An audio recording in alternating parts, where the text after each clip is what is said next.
이제 오늘부터 이제 7장에 들어가겠는데요.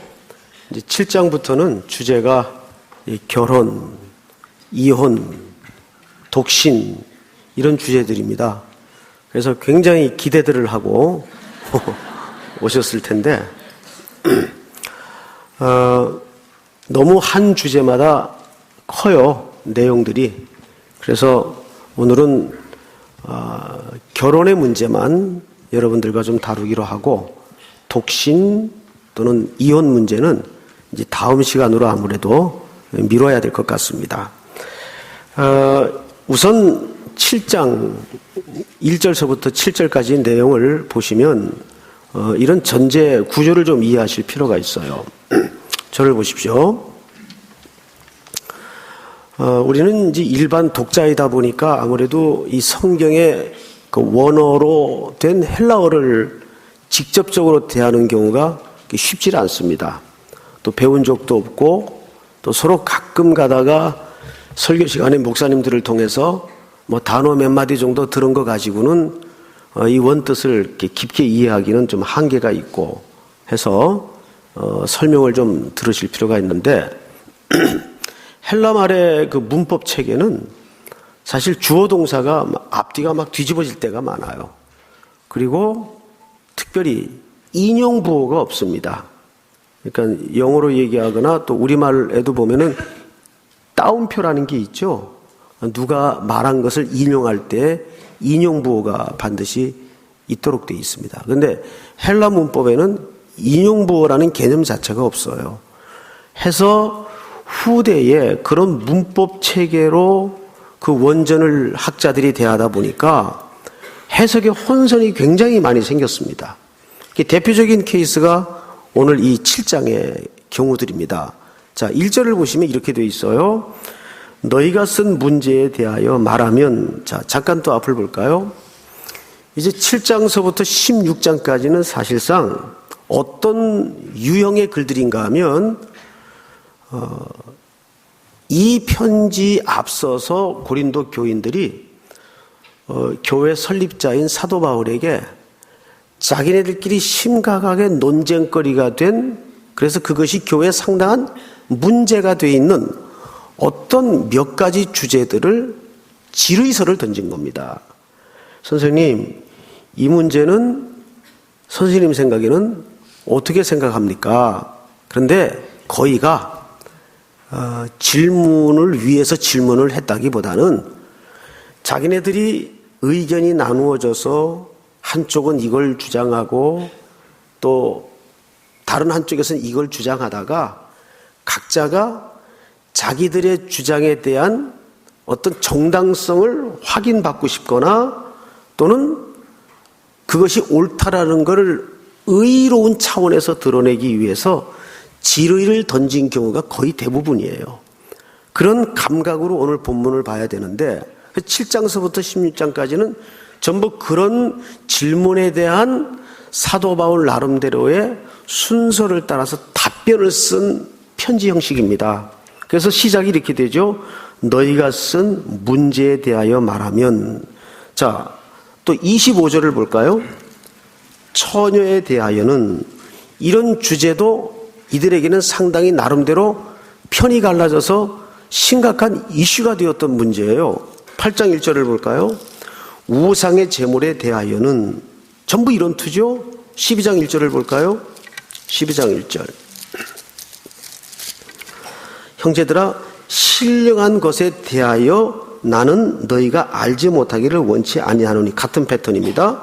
또 마지막으로 16장을 보세요. 1절. 16장 1절. 성도를 위하여 연보에 관하여는, 이것도 헌금 문제 가지고 무슨 시비가 있었던 것 같아요. 자, 그러니까 7장서부터 16장까지는 전부 앞서 사도 바울 선생님에게 이 교인들이 나름대로 이슈가 돼서 편이 갈라져 격렬하게 논쟁하던 논쟁의 주제들을 질문을 한 것을 사도 바울이 나름대로 순서에 따라서 거기에 대한 답변을 서신서를 통해서 쓴 겁니다. 자, 그런데 7장으로 다시 넘어가서 잘 보세요. 너희가 쓴 문제에 대하여 말하면 남자가 여자를 가까이 아니함이 좋으나, 자, 앞을 볼까요? 남자가 여자를 가까이 아니함이 좋다. 얼핏 우리말을 보면 사도 바울이 자기 견해를 얘기한 것처럼 보여집니다. 근데 여기에 뭐가 빠졌는가 하면 사실상 인용부호가 빠져 있는 거예요. 그러면 이 말은 사도 바울의 견해를 사도 바울이 쓴 겁니까? 그들이 질의를 할 때 주장한 내용을 인용을 한 겁니까? 전자입니까? 후자입니까? 후자죠. 그러면 남자가 여자를 가까이 아니함이 좋으나 이 말은 바울의 얘기입니까? 고린도 교회 성도들의 어떤 견해입니까? 그렇습니다. 큰 차이가 있는 거죠. 그런데 아깝게도 헬라 원문에 인용부호가 없는 바람에 빠뜨린 게 아니라 그 당시 인용부호 자체가 없었어요. 문법 체계 속에. 그러다 보니까 후대 학자들이 이거를 해석하면서 사도 바울의 견해로 오해를 했어요.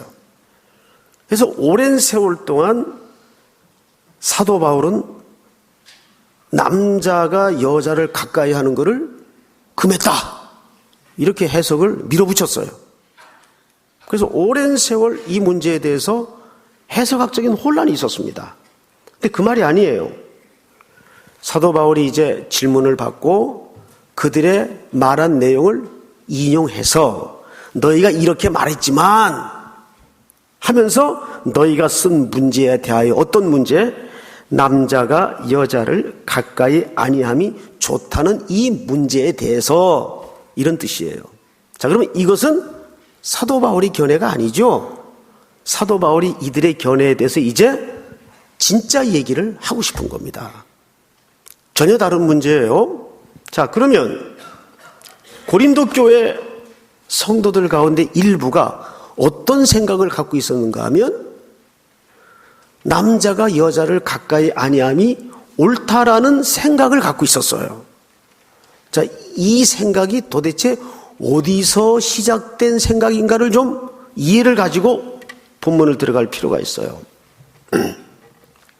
쉽지 않죠? 근데 워낙 설명을 쉽게 하니까 잘 이해가 되시리라고 봅니다. 농담입니다. 성경이 쉽질 않아요. 제가 고린도 전서 강의를 하면서 거의 한 주도 빼놓지 않고 거의 몇 시간마다 강조했던 게 뭐냐면 헬레니즘에 근거한 영지주의, 그리고 이원론을 강조했습니다. 자, 이원론이 뭐냐면 영과 육을 분리해서 생각을 하는 논리예요. 영은 깨끗한 것이고 육은 악하고 더러운 것이다. 그래서 육은 악하고 더럽다는 주장 때문에 이 주장에서 양극단의 견해가 갈라졌다고 얘기를 했어요. 하나의 견해는 영만 깨끗하게 잘 관리하면 된다. 그리고 육이 죄 짓는 건 아무래도 좋다. 이건 내가 아니다. 이걸 분리해서 생각을 하는 겁니다. 아주 편리한 방식이죠. 이게 이원론주의자들의 논리예요. 그러니까 육이 죄 짓고 육이 방탕하는 방종의 형태가 나타나기 시작했어요. 그래서 이것이 음행이라는 수단으로 교회 안에까지 이 분위기가 물밀듯 밀려 들어와서 심지어는 너희에게 음행이 있다는 말을 내가 들었는데, 공부했죠? 그래서 방탕으로 나타나기 시작했어요. 또 한켠에는 다른 극단이 발생했는데 그게 뭐냐면 금욕주의가 발생한 겁니다. 육은 악하고 더러운 것이다. 그러면 이것을 대처하고 이것을 막을 수 있는 방법은 육을 쳐서 금욕을 강행하는 거예요. 이게 이제 우리 소위 열심히 있다는 그 당시 고린도 교회 안에 성령파 쪽에서 발생했던 극단들입니다. 그래서 금욕을 강조했어요. 그중에 어떤 사람들이 심하게 이런 내용으로 교인들을 힘들게 만들었습니다. 예수 그리스도를 구주로 영접한 이상은 그리스도인이라면 결혼을 했더라도 이혼을 하든지 아니면 이혼을 정 못하겠으면 일절 부부관계를 갖지 말라. 이런 논리가 실제로 교회 안에 있었습니다. 1절이 그 얘기예요. 다시 보세요. 너희가 쓴 문제에 대하여 말하면 남자가 여자를 가까이 아니함이 좋으나 라는 문제에 대해서 내가 얘기하겠다. 그러니까 고린도 교회 안에 금욕주의가 발생한 거예요. 앞에서는 음행이라는 방탕주의가 문제가 되었었다면 이제 7장서부터는 그 반대쪽의 경향의 어떤 패턴에 대해서 사도 바울이 지적을 하는 거예요. 여기에서 남자가 여자를 가까이 아니함이 좋으나 영어 성경을 보면 터치라는 말을 썼어요. 터치하지 말라. 그 말은 조금 그대로 직역을 하자면 여자를 건드리지 말라. 이거는 일반 남자와 일반 여자에게 한 말이 아니라 더더욱이 부부에게 한 얘기예요. 부부에게.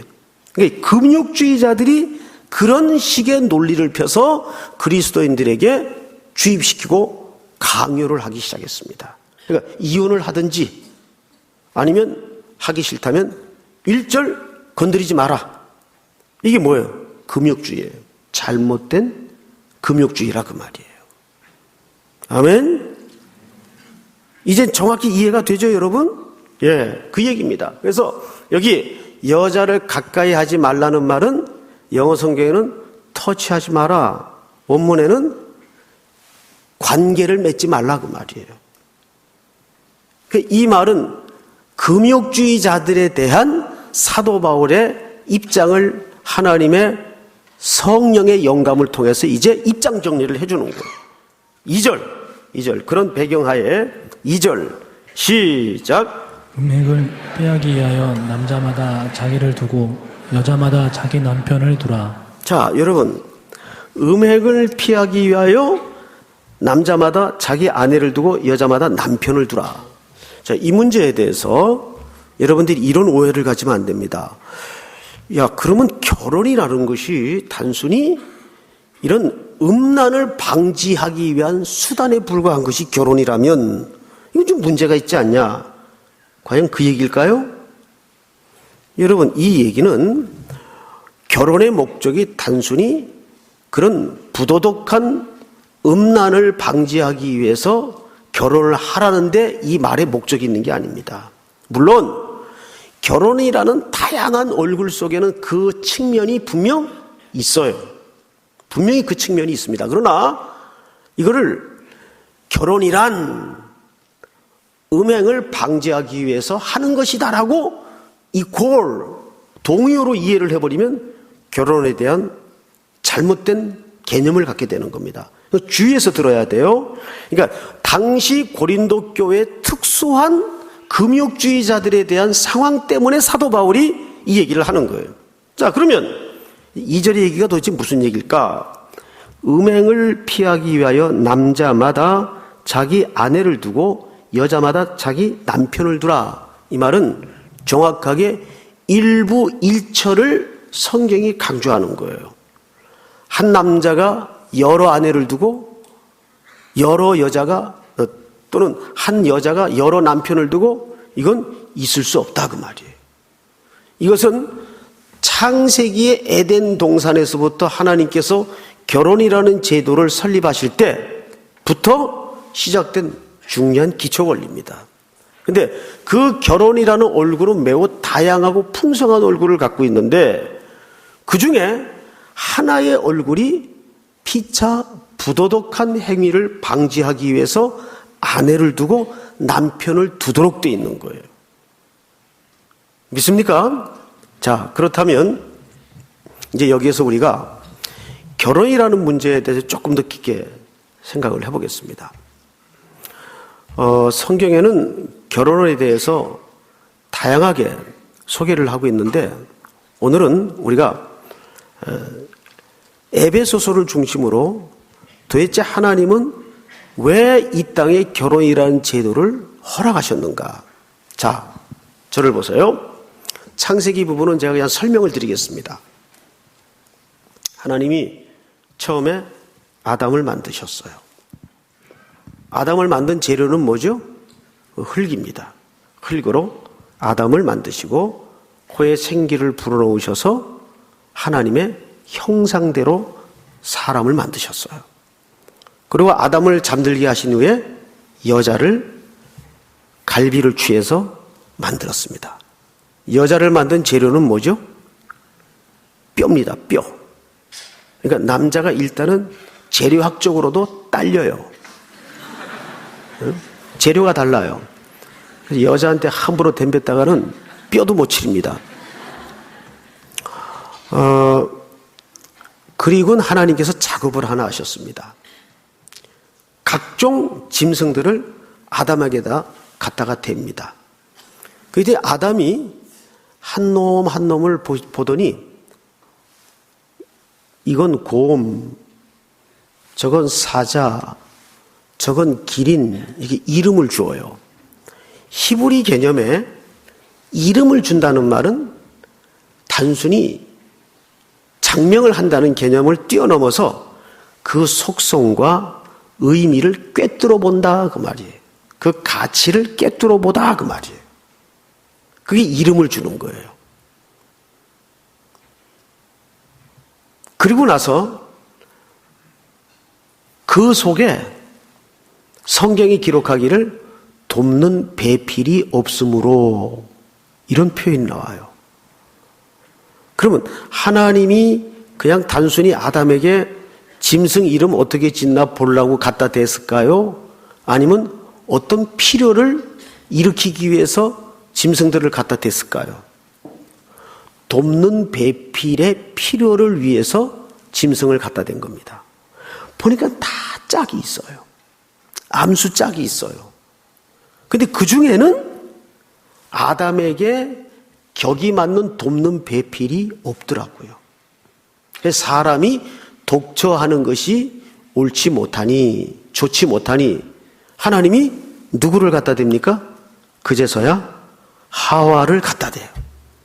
자기 몸에서 취한 그 여자를 갖다 댑니다.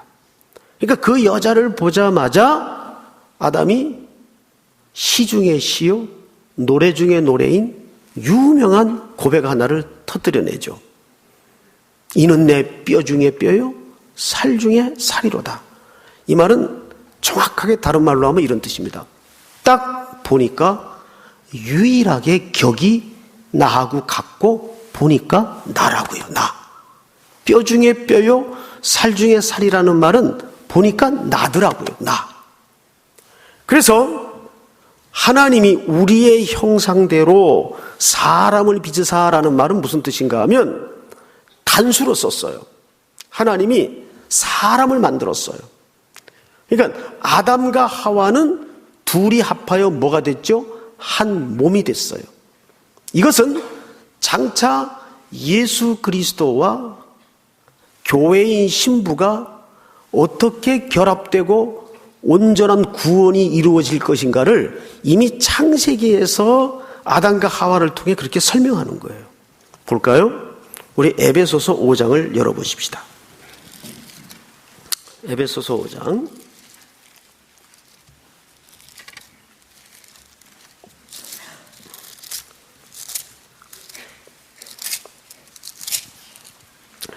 자, 몇 절을 보시냐면 22절을 보세요. 22절.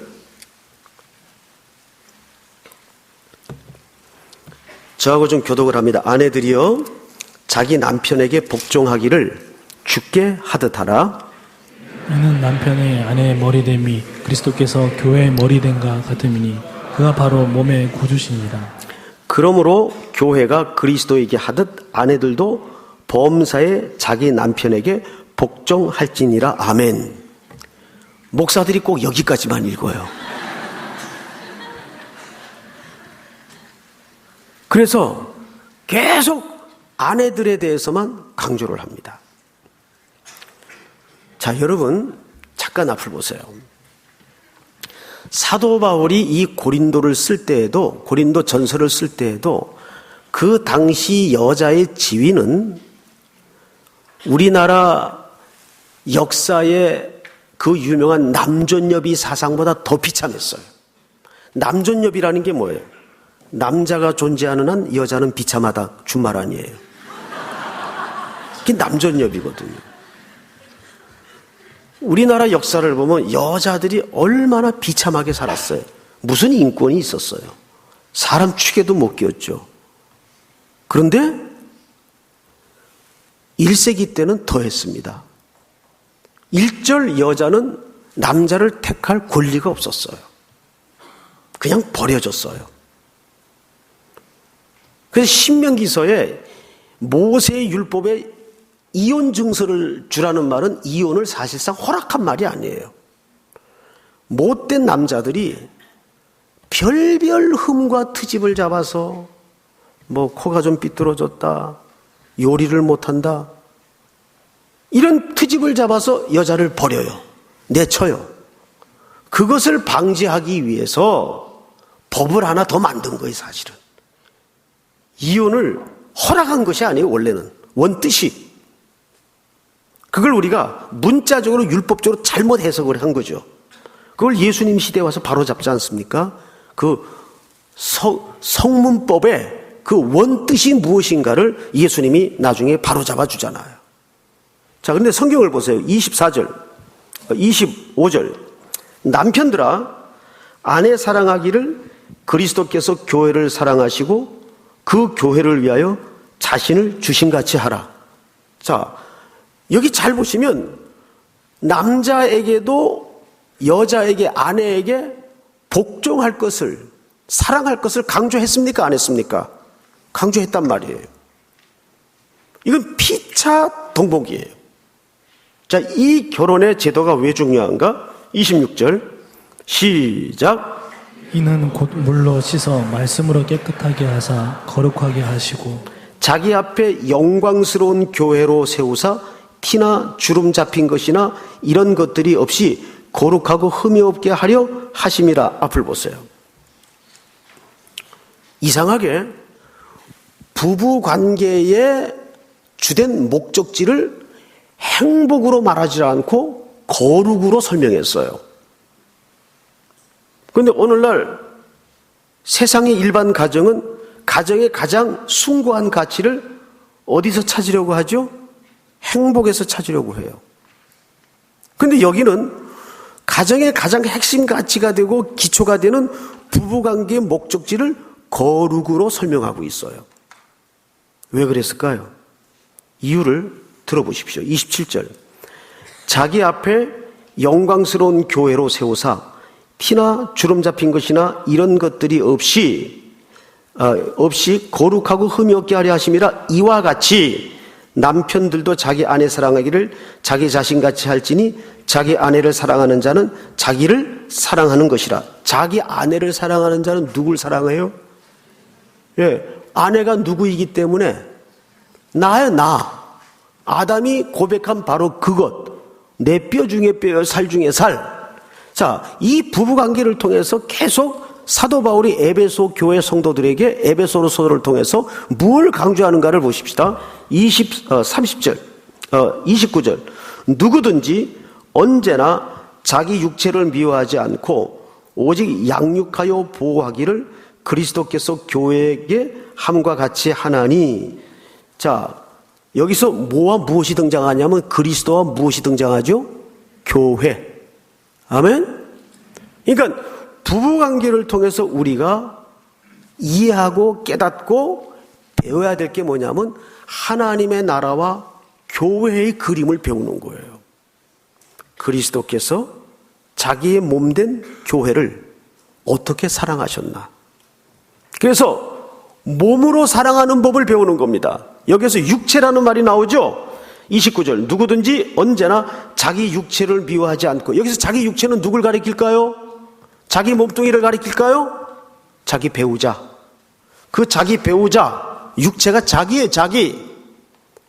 누가 그렇게 사랑했어요? 예수님이 교회를 그렇게 사랑했어요. 자, 그리고 성경을 보세요. 31절. 자, 30절부터 시작. 우리는 그 몸의 지체입니다.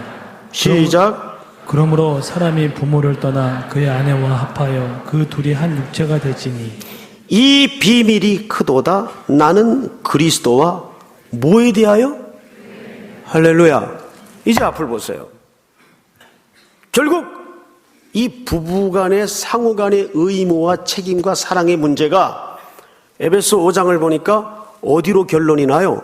그리스도와 교회의 사랑의 이야기로 결론이 나요. 믿습니까? 그러니까 이 부부관계는 단순한 기초관계가 아니에요. 부부관계를 통해서 뭘 배우는 거예요? 그리스도의 사랑을 배우고 교회 공동체의 가치를 이해하는 거예요. 그런데 우리는 오늘날 부부관계를 사랑이 식어지면 헤어진다 그래요. 뭐가 만족하지 못하면 성격 차이 때문에 헤어진다 그래요.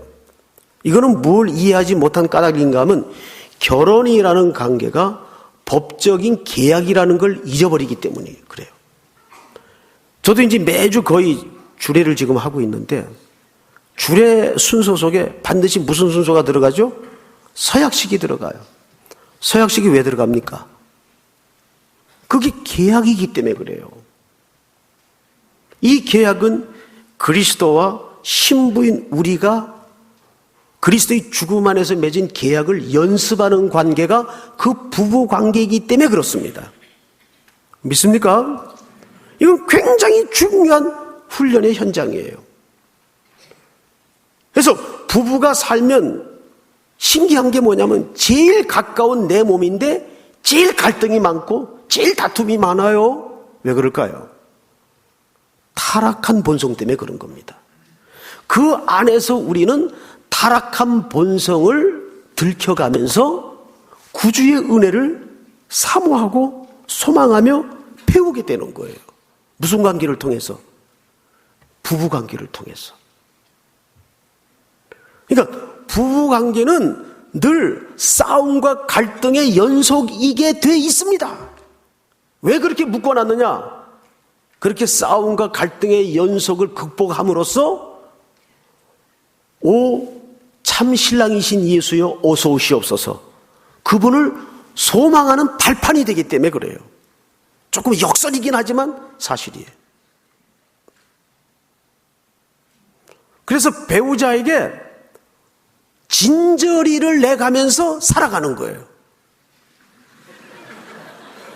그러면서 주의 나라를 더 강렬하게 요즘 이상한 결론이 이상하게 되는데 소망하게 되는 겁니다. 사실이에요. 그러니까 아직 여기 싱글들은 그 각오로 결혼을 기도하셔야 돼요. 네? 영국에서는 결혼식을 할 때 이제 목사가 주례를 하지 않습니까? 그럼 서약이 끝나면 반드시 청중과 회중에게 질문을 하나 합니다. 누구든지 이 중에 이 결혼에 이의가 있습니까? 라고 물어요. 겁나는 순간이죠. 응? 누가 와서 앉아있을지 알 게 뭐예요? 이의가 있습니까? 라고 물어요. 그러면 청중이 네 라고 대답을 해야 그 결혼이 성립이 됩니다. 왜 그럴까요? 이 계약이기 때문에 그래요. 그런데 우리는 세상 문화와 세상의 가치에 속아서 행복하지 않으면 깨겠다 그러고 사랑이 식으면 깨겠다 그러고 성격이 안 맞아서 깨겠다 그럽니다. 이거는 굉장히 무책임한 거예요. 그건 더 이상 그리스도의 사랑을 내가 배우기 싫다 그 말이에요. 단적으로 얘기하면. 그러니까 부부관계는 그만큼 그리스도와 교회의 관계를 이해하고 깨달아가는 중요한 은총의 현장이에요. 신기하게 그 은총은 갈등과 견딤을 통해서 배우도록 만드는 거예요. 놀랍죠? 놀라운 거예요. 자, 다시 오늘 고린도전서 7장으로 가서 보십시다. 3절을 한번 같이 읽어볼까요? 3절 시작. 남편은 그 아내에 대한 의무를 다하고 아내도 그 남편에게 그렇게 할지라. 아멘. 남편은 아내에 대하여 뭘 다하라고 그랬어요? 의무를 다하고. 자, 의무라는 말에 1이라는 숫자가 있고 풋노트가 있죠? 있습니까? 없습니까? 있죠. 보급한 성경은 없고 좋은 성경은 있어요. 자, 1이라는 풋노트 밑에 보면 해석이 어떻게 되어 있습니까? 어떻게 되어 있어요? 갚고. 여기 원뜻이 뭐냐? 빚을 갚다 그 뜻이에요. 자, 그런 개념으로 3절을 다시 보세요. 남편은 그 아내에 대하여 빚을 갚고 아내도 그 남편에게 그렇게 할지라. 아내는 자기 몸을 주장하지 못하고, 이건 그 당시 당연한 얘기였어요. 오직 그 남편이 하며, 놀랍게도 남편도 그와 같이 자기 몸을 주장하지 못하고 오직 그 아내가 하나니. 자, 앞을 잠깐 볼까요? 아까도 잠깐 언급했지만 1세기 때는 여자의 지위가 우리나라 조선시대 유관이었어요. 여자는 그냥 부속품에 불과했어요. 그런데 사도 바울이 이 서신서에다가 이러한 유형의 글을 쓴 것은 그 당시 혁명에 가까운 발언을 지금 하고 있는 거예요, 사실은. 오늘날 비유로 하자면 축도란 목사만 하는 게 아닙니다. 여러분들도 할 수 있습니다. 라고 발언을 하는 것과 더 충격적인 발언을 하는 거예요. 사실은. 이 글은 그 당시 1세기 그리스도인들이 납득이 안 가는 내용이에요. 아니, 남자가 여자를 주장하는 건 이해가 되는데 여자도 남자를 그렇게 주장할 수 있다? 그러니까 여기서는 남녀 상호 간에 뭘 얘기합니까? 동등한 가치를 얘기하는 거예요. 지위에 높고 낮음이 없다 그 말이에요. 그런데도 우리 교단은 아직도 여성들에게 목사 한 수를 안 줘요. 등록금 받아서 입학은 시켜놓고. 그럼 입학을 시키질 말아야지. 시금 공부시켜놓고 라이선스를 안 줘요. 이런 모순이 어디 있어요. 자, 그런데 그러면 여기서 빚을 갚는다는 이 은유적 표현이 도대체 뭘 얘기하는가? 그걸 여러분들이 또 좀 더 아셔야 되겠죠? 3절을 다 같이 한번 다시 읽겠습니다. 시작. 남편은 그 아내에 대한 의무를 다하고 아내도 그 남편에게 그렇게 할지라.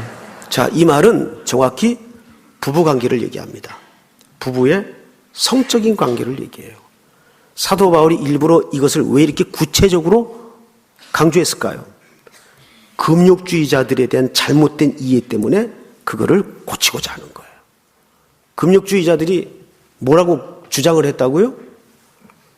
부부일지라도 관계를 갖지 말고 헤어지기 싫으면, 아니면 헤어지든지. 이렇게 고린도 교회 안에서 방탕의 반대쪽으로 가서 극단의 금욕주의가 발생했다고요. 그런데 인간이요, 참 맹랑한 게, 인간은 종교적 열심을 갖다 보면 이상하게 한 내면의 일부가 이런 금욕주의적인 성향을 누구나 갖고 있거나 그쪽으로 가도록 돼 있어요. 그래서 종교가 늘 열심히 과장이 되는 경우가 굉장히 많단 말이에요. 과장이 되는 경우가. 그래서 여러분들이 말씀을 배울 때에도 생각을 하면서 배워야 돼요. 생각을 하면서. 어제 제가 어느 목사님을 만났어요. 요 가까이 계신 목사님이에요. 방송 녹화를 같이 하느라고 점심을 같이 하게 됐어요. 그분이 몇 년 전 충격적인 얘기를, 세월이 지났으니까 목사님 해도 되겠네요 그러면서 하는 거예요. 그게 좀 뜨끔해가지고 무슨 얘기인데요. 자기가 교회를 이렇게 담임 목사님이시니까 가고 있는데 앞에 우리 3.1교회 청년들이 막 뭐라고 떠들면서 가더래요. A관에 있을 텐데. 근데 우연히 들은 게 아니라 청년들이 주고받는 얘기를 듣게 됐대요. 한 청년이, 야, 나 오늘 어느 목사님한테 질문했다가 개박살 났어. 그러더래요. 그러면서 이제 뭐 그 얘기까지는 뭐 있을 수 있는 얘기다 싶어서 그냥 듣고 같이 그냥 방향이 같으니까 가고 있는데 그러면서 하는 얘기가 무슨 핀잔을 들었는가 하면 질문하지 말고 생각은 내가 하는 거고 순종만 해. 이런 얘기를 하더래요. 누가? somebody. 누군지 모르겠어요. 지나간 일이겠죠. 저는 그거 반대예요. 오늘날 우리가 왜 신앙이 맹신이 되는지 아십니까? 여러분들이 깊은 검색만 있고 사색이 없어서 그래요. 요즘 검색들은 잘하죠. 다 검색들의 귀재 아닙니까? 금방 찾아내더라고요. 좋은 이웃 네이버가 다 답을 해줘요. 정말 굿 네이버예요. 근데 이제는 묵상을 해야 됩니다. 생각을 해야 돼요. 좀 사색이 있어야 돼요. 그래서 예배당 올 때는 꼭 성경책하고 뇌를 챙겨가지고 오세요. 아멘. 부탁합니다. 이 당시에도 그런 맹신들이 너무나 많았기 때문에 고린도 교인들이 이런 극단의 종교적 발작을 일으킨 거예요. 이거 종교적 발작이에요. 그 고린도 교인들은 어떤 주제에 대해서 형태만 붙들고 있는 거예요. 맨날 질문이 무슨 질문인가 하면 그러니까 독신이 좋다는 겁니까? 결혼을 하라는 겁니까? 질문이 이렇게 원색적이야. 시건 주일 성수에다 가르쳐 놓으면 꼭 중학교 애들이 하는 질문이 그러니까 짜장면을 사 먹어도 돼요? 안 돼요? 이런 질문을 하는 거예요. 쉽게 얘기하면. 그러니까 아직은 그 아이들의 이해 속에는 신앙이 내용과 가치로 들어간 게 아니라 형태로 들어와 있는 거예요. 그러니까 질문이 그럴 수밖에 없죠. 근데 여러분들은 그래서는 안 되잖아요. 여러분들은. 고린도 교인 질문이 그거예요. 그러니까 독신이 맞는 거예요? 결혼하는 게 맞는 거예요? 이런 질문과 논리로 따지더라고요. 이 7장서부터 6장까지 전부 그런 식의 질문에 사도 바울이 차근차근 주제에 따라서 이제 의미와 가치로 설명을 하는 겁니다. 자, 4절을 볼까요? 4절 시작. 아내는 자기 몸을 주장하지 못하고 오직 그 남편이 하며 남편도 그와 같이 자기 몸을 주장하지 못하고 오직 그 아내가 하나니. 아멘. 자, 이것은 뭘 얘기할까요? 모든 관계는, 육체적인 관계는 부부만 합법적입니다.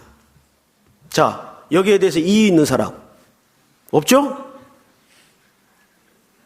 이것은 성경의 표준입니다.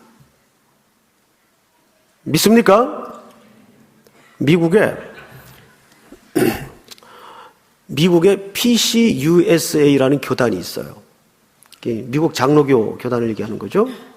그 교단이 지금 수년째 총회에다가 뭘 안건을 올리냐면 그게 이제 결혼법에 대해서, 결혼은 한 남자와 한 여자 사이에 행해지는 하나님이 정한 질서로서 이 문구가 있어요. 이거를 어떻게 바꾸냐면 한 사람과 한 사람 사이에 맺어지는 하나님의 질서로서라고 문구를 바꾸는 헌의를 계속 매년 올리는 거예요. 뭐 때문에 그럴까요? 그렇죠. 매년 캔슬이 되긴 하지만은 시간 문제예요. 근데 이것이 지금 우리 한국교회 안에도 지금 쓰나미처럼 밀려들고 있어요. 그런데 총회 교단이 헌법을 그렇게 바꾼다고 그게 바꾸어지는 문제입니까? 자, 물어봅시다. 총회 헌법이 우선이에요? 성경의 가치가 우선이에요? 딴 말 할 거 없죠? 나라 법이 바뀌고 총회 법이 바뀌는 게 중요한 게 아니에요. 물론 우리가 지혜롭게 대처는 해야 되겠으나 뭐가 중요합니까? 4천만이 아니요 해도 성경이 예스 하면 홀로 거룩한 왕따가 될 각오를 하고 예스 하는 거예요. 왜? 우리의 가장 지구한 표준과 원리는 성경의 가치이기 때문에. 성경은 인류 보편적 가치입니다. 믿습니까? 이건 어느 한 특정 집단에만 해당하는 원리가 아니에요. 하나님이 이 세상을 창조하시고 이 세상을 운영하시기 위해서 성경이라는 최고의 가치를 우리에게 주신 겁니다. 믿습니까? 그게 십계명이에요. 여기서도 분명히 뭐라 그래요? 아내는 자기 몸을 주장하지 못하고 오직 그 남편이 하며 남편도 그와 같이 자기 몸을 주장하지 못하고 오직 그 아내가 하나니. 이건 정확히 일부 일처를 얘기하면서 동시에 남자와 여자를 얘기하는 거예요. 믿습니까? 자, 동성애는 그렇게 단순한 문제가 아니기 때문에 오늘의 메인 주제는 아니라서 오늘은 좀 비껴가십시다. 그건 나중에 또 여러분들과 허심탄회하게 노골적으로 또 얘기할 시간이 있어야 될 겁니다. 분명. 여러분들 가운데도 많은 혼란을 겪고 있는 분들이 분명 있고, 저도 앞서 목회하던 교회에서 거기도 뭐 청년들이 수천 명이었기 때문에 직접 그런 친구들을 가슴 아프게 오랜 시간을 상담한 적도 있고 또 끌어안고 씨름한 적도 있어요. 근데 이것이 보통 문제가 아니에요. 이미 우리 현실의 한복판에 너무 깊숙이 들어와서 지금 그냥 건강하게 일상을 살아가는 청년들마저도 가치 혼란 속에 있는 사람들이 많아요. 그러나 단순하게 우리가 간단히 짚고 넘어가자면 사람 자체를 정죄해서는 안 됩니다. 그럼 구분을 해야 돼요. 그도 구원의 메시지를 들어야 할 돌아와야 될 양으로서 대해야지 사람 자체를 정죄해서는 안 됩니다. 그러나 하나님이 그 죄에 대해서만은 반드시 회복해야 되고 고쳐야 될 필요가 있다는 것을 우리는 가르치고 전해야 돼요. 자, 성경을 또 보십시다. 5절 시작. 서로 분방하지 말라. 다만 기도할 틈을 얻기 위하여 합의상 얼마 동안은 하되 다시 합하라. 이는 너희가 절제 못함으로 말미암아 사탄이 너희를 시험하지 못하게 하려 함이라. 아멘. 분방과 또 경건상 일시적인 기도 시간을 위해서 따로 헤어져 있는 것에 대한 사도 바울의 지적입니다. 자, 이 문제는 원리로 제시한 게 아니에요. 지금 이 문제 제기를 방탕주의자들이 했나요? 금욕주의자들이 했나요? 그렇죠. 금욕주의자들이 이 문제 제기를 했기 때문에 사도 바울이 100번 양보를 해서 기도해야 될 일들 때문에 그런 필요성이 어떤 절실하다면 전제가 하나 있죠. 합의하에. 자, 여기 보세요. 5절. 5절 보시면 다만 기도할 틈을 얻기 위하여 합의상. 이 합의라는 말이 헬라 말에는 여기서 나온 단어가 뭐냐면 심포니예요. 심포니. 심포니가 뭡니까? 조화롭게 어울려서 소리를 내는 거 아니에요. 부부는 하나의 심포니예요. 심포니 뭔지 아시죠? 알잖아요. 그러니까 하나의, 이것은 누구 한쪽이 일방적으로 강조할 문제가 아니고 아내와 남편이 합의가 된 전제 조건 하에 이것도 한정적으로 그럴 수 있다. 근데 이걸 어떻게 얘기했는가 잘 보십시다. 6절. 그러나 내가 이 말을 함은 허락이요 명령은 아니니라. 그러니까 명령은 아니라는 말은 이게 원리라는 얘기입니까? 아니면 합의하에 한시적으로 하라는 얘기입니까? 가능하면 안 해도 좋다 그 말이야. 안 해도. 근데 기도가 그렇게 갈급하고 정말 혼자서 하지 않으면 견딜 수 없는 어떤 그런 입장이 된다면 그것도 아내와 또는 남편과 합의해서 하라 그 말. 근데 남편이 안 돼! 그러면 나오지 말라 그 말이에요. 예?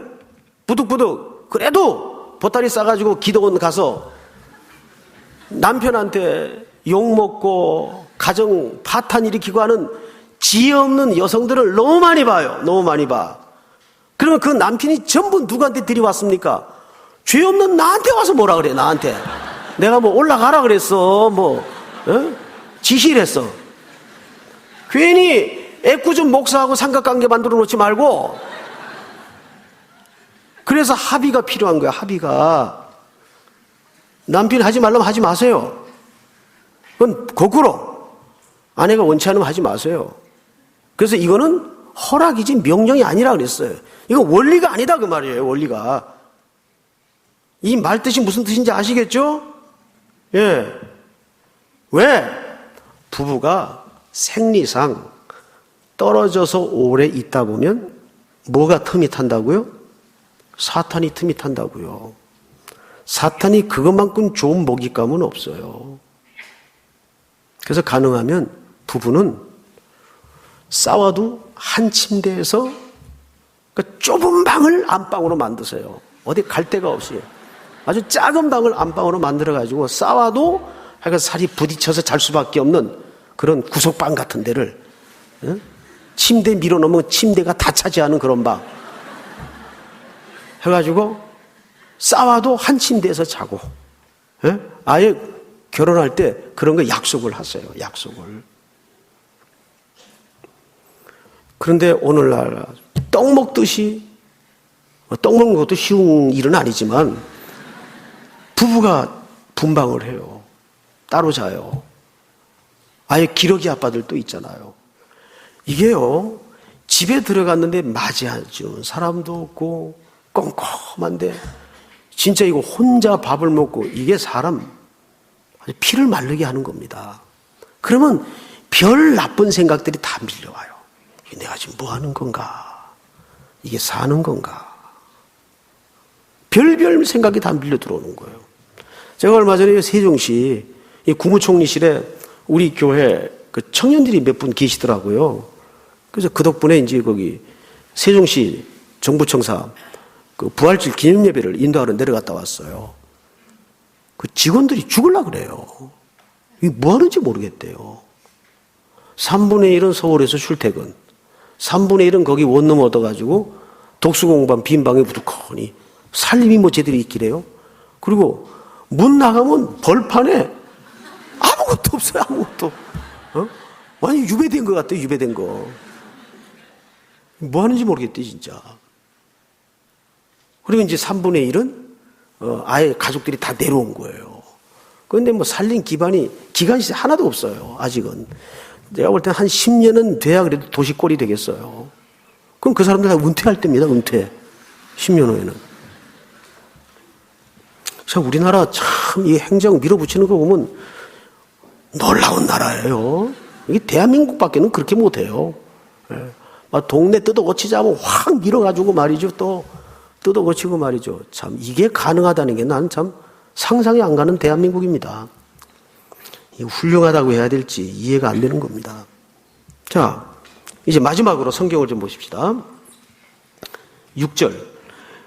그러나 내가 이 말을 하면 허락이요 명령은 아니니라. 그러니까 이 말은 결혼이라는 전체 주제를 말하는 게 아니라 앞에 5절을 받는 이 말을 얘기하는 겁니다. 무슨 말인지 아시겠죠? 자, 우리 다 같이 7절 시작. 나는 모든 사람이 나와 걷기를 원하노라. 그러나 각각 하나님께 받은 자기의 은사가 있으니 이 사람은 이러하고 저 사람은 저러하니라. 자, 이제 여기 우리가 성경을 몇 번 정도 읽고 신앙생활을 어느 정도 한 분들이라면 누구나 평소에 가졌던 궁금증 하나가 여기 의도적으로 노출이 되죠. 바울은 모태 싱글이었나 돌싱이었나? 이거 3일교회 담임을 하려면 이런 거 다 알아야 되겠더라고요. 자, 보십시다. 이제 세 가지 견해가 있어요. 사도 바울은 모태 싱글이었다. 즉 결혼을 안 했다. 결혼을 안 했다. 아니다. 결혼을 했는데 혼자가 됐다. 그러니까 돌아온 싱글. 근데 돌아온 싱글에도 두 종류가 있어요. 사별이냐, 이혼이냐. 두 종류가 있죠? 자, 근데 어쨌든 사도 바울이 모태 솔로는 아닙니다. 왜냐하면 랍비는 모태솔로여서는 랍비 자격이 주어지질 않습니다. 그래서 일단 전제가 사도 바울은 결혼을 했던 사람으로 학자들은 견해를 같이 합니다. 왜냐하면 모태솔로여서는 랍비를 할 수가 없어요. 일단 결혼을 한 사람이에요. 그의 모든 글들을 봐도 그는 분명 결혼을 한 경험이 있는 사람이에요. 자, 근데 오늘 성경에 보니까 7절에 나는 모든 사람이 나와 같기를 원하노라. 나와 같기를 원하노라. 그러면 그는 이혼을 한 사람일까? 상처를 한 사람일까? 대표적인 두 학자의 견해만 소개를 하고 마칠게요. 첫째, 헬라어 원전의 가장 탁월한 학자가 요하킴 예레미야스라는 분이 있어요. 예수님의 비유에도 굉장히 탁월한 분입니다. 아주 고전이죠, 고전. 예수님의 비유를 해석하는 데는 아주 탁월한 식견으로 책을 썼던 분입니다. 파라볼 오브 지저스라는 책을 썼어요. 이분은 바울에 대해서 그는 아내가 죽었을 것이다 라는 견해를 피력합니다.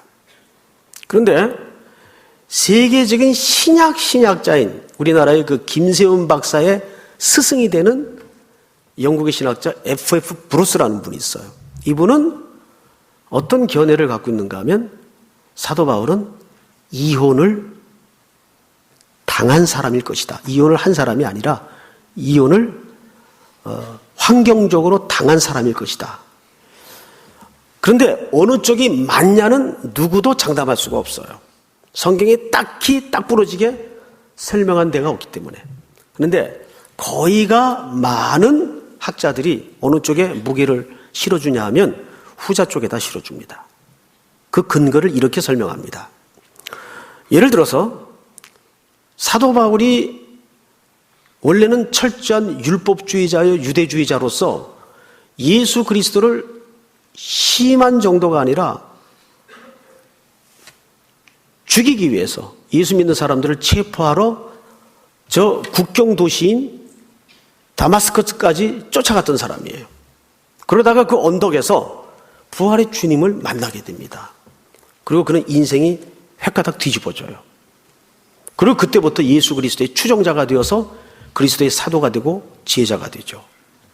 아마 이때 충격받은 가족들이 특별히 아내가 그를 떠났을 것이다.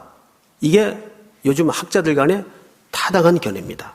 근데 저는 후자 쪽의 견해에 동의를 하는 입장이에요. 저는. 여러분들은 뭐 어느 쪽에 동의를 해도 상관이 없어요. 근데 문제는 뭐냐면 사도 바울이 여기서 무슨 얘기를 지금 하고 있는가 하면 24절을 한번 볼까요? 같이 한번 읽겠습니다. 시작.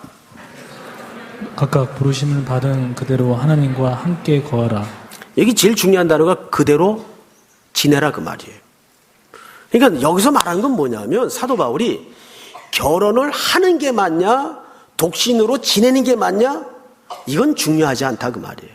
그거는 각각 은사를 받은 대로 부르심을 받은 대로 그대로 지내는 게 좋다. 그 말은 어떤 형태가 중요한 게 아니다 그 말이죠. 결혼이 갖는 메시지 또는 독신의 은사를 가진 자들이 갖는 메시지가 각각 따로 있을 뿐이라는 것을 강조하는 거예요. 어느 쪽에 낫다 못하다 우열의 개념이 아니라는 얘기예요.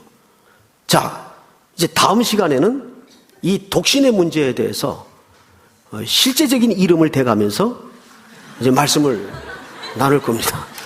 다음 시간에는. 아멘? 자, 결론 맺겠습니다. 결혼은 하나님께서 이 땅에 세우신 하나님의 교회와 그리스도의 사랑을 가장 아름답게 연습하고 그 은혜를 구할 수 있는 현장이 부부 사이요 가정이라는 현장입니다. 그 부부는 영적인 관계뿐만 아니라 육체적인 관계도 서로에게 대한 아름다운 사랑과 의무와 책임을 다하는 관계가 부부관계인 것을 기억하여 주님 오시는 그날까지 이 소중한 가치와 소중한 명령을 우리 청년들은 가장 높은 고상한 가치와 표준으로 지켜내고 순종할 수 있는 준비하는 여러분들이 되기를 축복합니다. 일어나십시다.